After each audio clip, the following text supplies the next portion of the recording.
वीर जवान तुझे सलाम, रश्मि रंजन अमर रहे ए ध्वनि रे कंपुथिला परिवेश।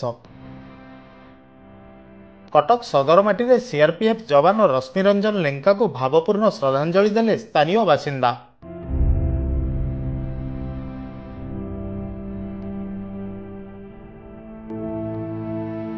सीआरपीएफ शहीद जवान रश्मि रंजन लेंका मरशरीर पहुंचवा पर कटक सदर माटीर लोके श्रद्धांजलि जणाइबाकू सामिल होइथिले तांकर अंतिम यात्रा रे।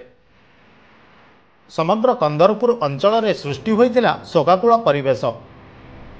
जवान रश्मि रंजन शेष यात्रा रे सामिल होइथिले स्थानीय अंचलर बहु लोक।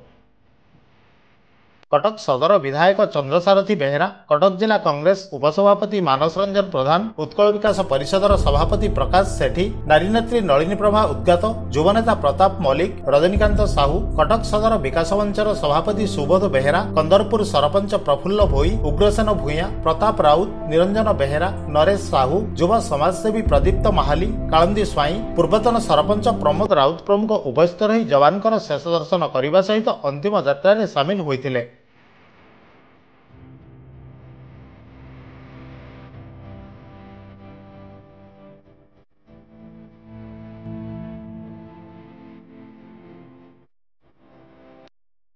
कटक सदररू श्रीकांत बेउरांग रिपोर्ट, आवाज मीडिया।